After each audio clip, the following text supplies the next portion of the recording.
Okay, so video 7, picking right up where we left off. We're going to start working with the Blender tool, and it has a couple of different applications to do different things, so it's kind of cool.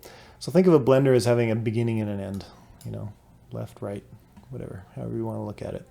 So we're going to go to Object, Blend, Make. Okay, so you can see it's now created something called a blend. And in my blend, I have a path, which is the path, obviously, that the blend follows, the beginning shape and the end shape, or however you want to look at it. So I mean, it's by default, a blend is kind of like a group. They kind of move together, but I can double click into my blend and then I can change the rules, right? By moving the end part around. You know, I can also manipulate the path as a different way of changing the way that the blend works. Okay. And I can also edit these shapes. You know, if I want to change this shape, it's going to literally change the way that that blend works. We have a couple of options on our blend as well. The way that you got to do it is sort of feels a little repetitive, but you can go back to the blend menu and then go blend options. Okay. So right now it's just doing a smooth color blend, which, because this color is the same, it doesn't look like what you'd expect. But you can do a specified steps. So I'm going to say that I want to blend these shapes 5 times, which is what it's doing. But now it's just behaving a little bit differently. And you can create kind of interesting gradients and stuff by changing the color. If we go back to Object Blend and change it to Smooth Color,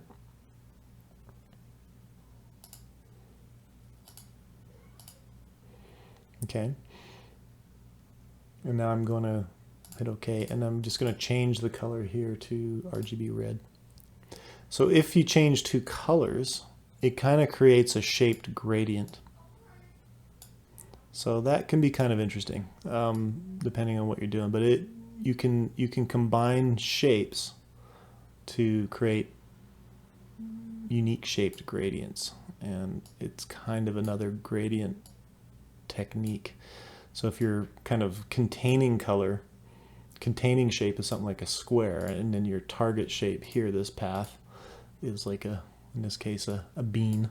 You know, you can create sort of a controllable gradient. I mean, a square to a ovoid like this isn't all that useful, but you can sort of see how it's working. It's following the anchors here, this anchor, so 1, 2, 3, 4 anchors there, and 1, 2, 3, 4 anchors here. So it's kind of creating these 4 radians for these gradients to follow, and you can, with a bit of practice, you can manipulate them a little, and it's kind of like the mesh gradient tool, but it isn't even a gradient. It's actually a blend of shapes. So it is a way to create more custom shaped gradients.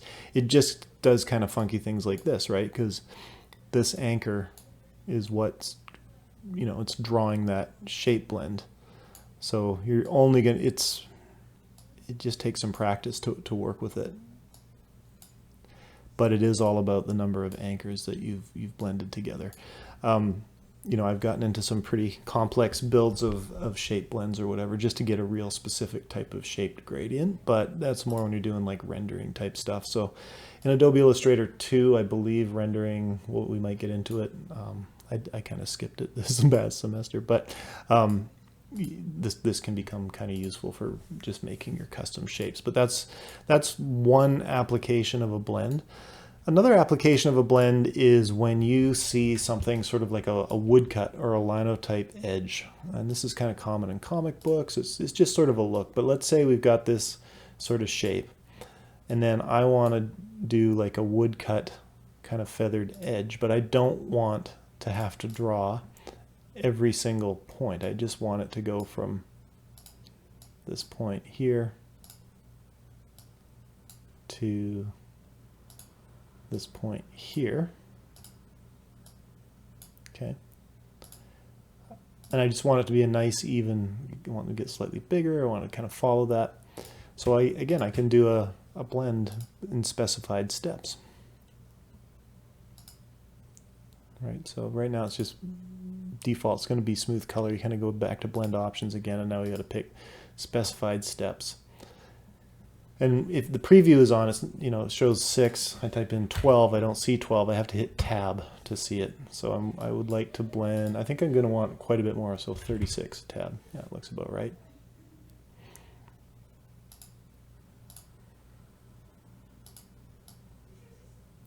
So I can kind of drag my path down there and sort of move my end in and out till it looks how I want it to look.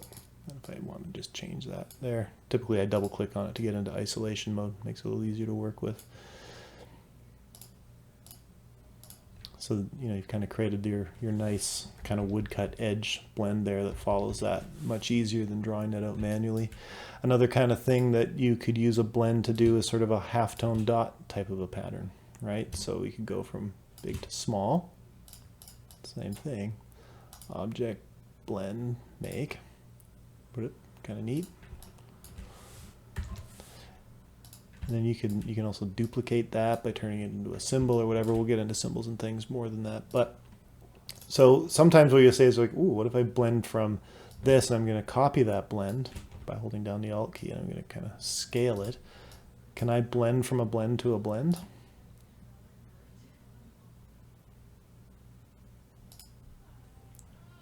I mean, you can, but you get sort of a weird result like that. You're like, well, that's not what I wanted.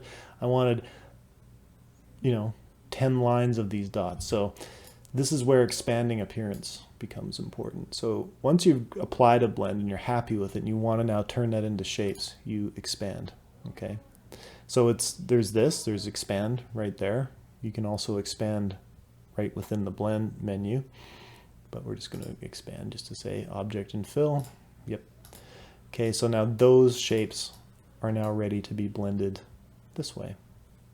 And you're going to get different results depending on how you mix these things together, but let's just make this blend, right? So that's kind of cool. So creating sort of a halftone dot pattern there. Again, I can change my options, play around with it until I'm happy with it. And then once I'm happy with all that, then I can just expand that blend. So the Blender tool really allows you to create pretty complex kind of shapes. And you know, what I'm going to do is I'm going to just to illustrate one other thing, is I'm going to move this end of my blend. Let's double click into my blend so that they all kind of go, oh, am I still using smooth color? I want to use specified steps.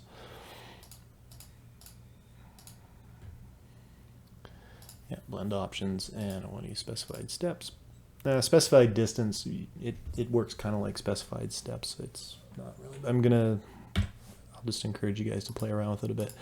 So those all kind of blend together, and I'm happy with all those steps, but I want to be able to work with all these shapes as just one big compound path. So I'm going to expand it.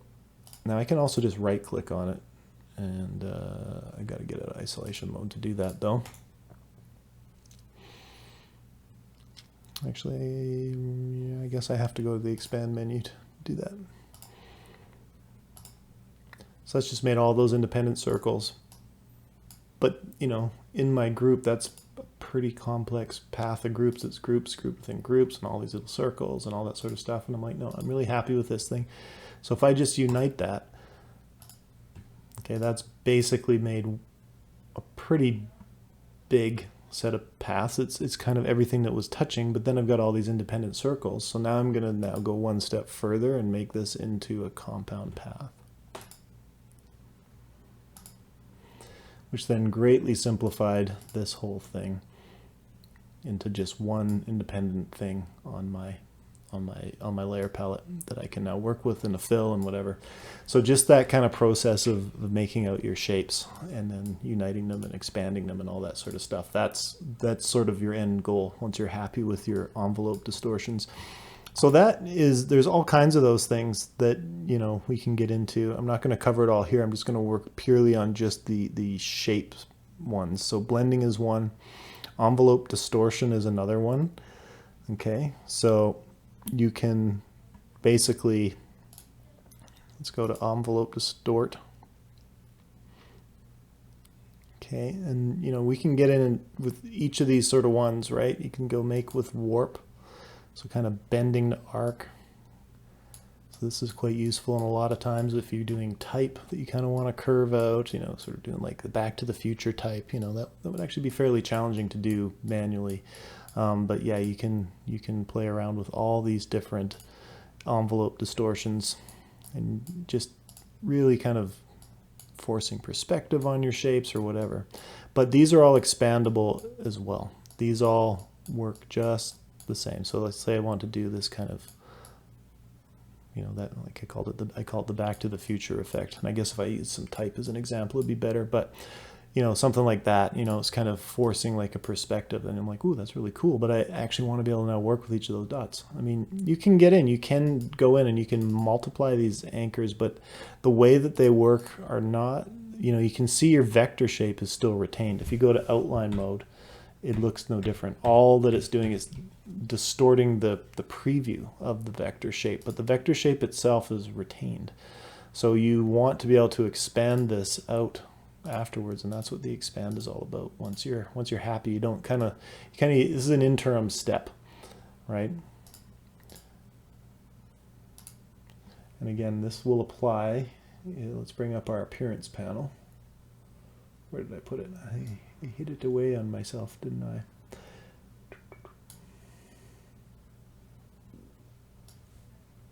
Okay, so I've got an envelope appearance applied there, which I think would be down here under Distort, or maybe it isn't.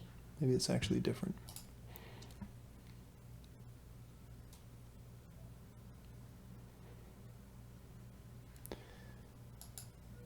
So this is where just editing that envelope, so you can go in and move with the direct selection tool. You can further refine the way that that envelope distortion works. You can kind of introduce this kind of wavy effect. Whatever. So you can do quite a bit with this. This is how you can kind of force these interesting perspective sort of looks in Adobe Illustrator using the envelope distortion tools.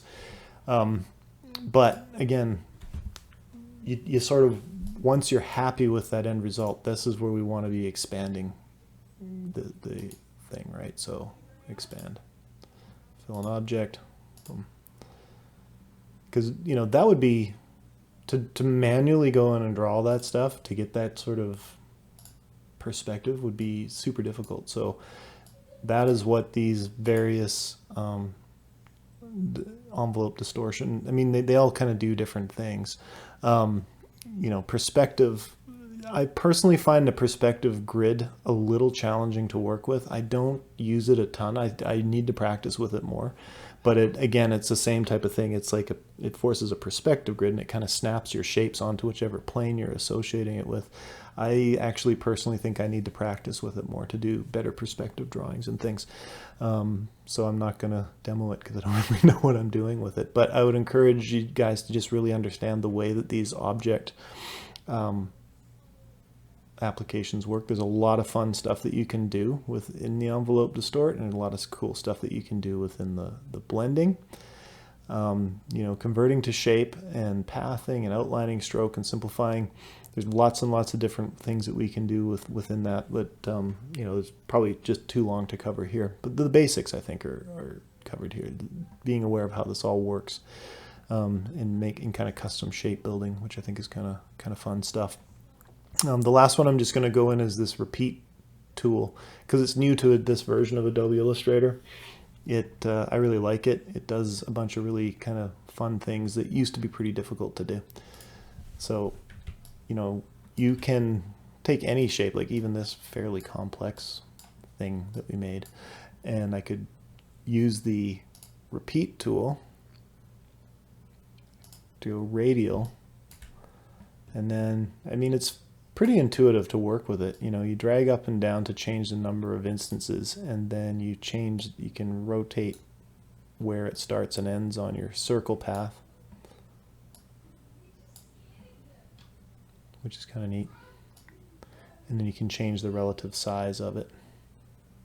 So it just allows you to kind of do really kind of unique sort of circular repeating shapes that, again, there was different techniques that you could have done in Adobe Illustrator using sort of step and repeat on your rotate, but this just kind of makes it more intuitive and fun. And I've kind of had some fun making different graphics with that. This isn't the best example. It made a really horrifyingly complex bunch of junk, but let's say I'm sort of happy with this windmilly type thing. Same thing. I'm going to expand that, and it's just going to turn that all into a big bunch of shapes.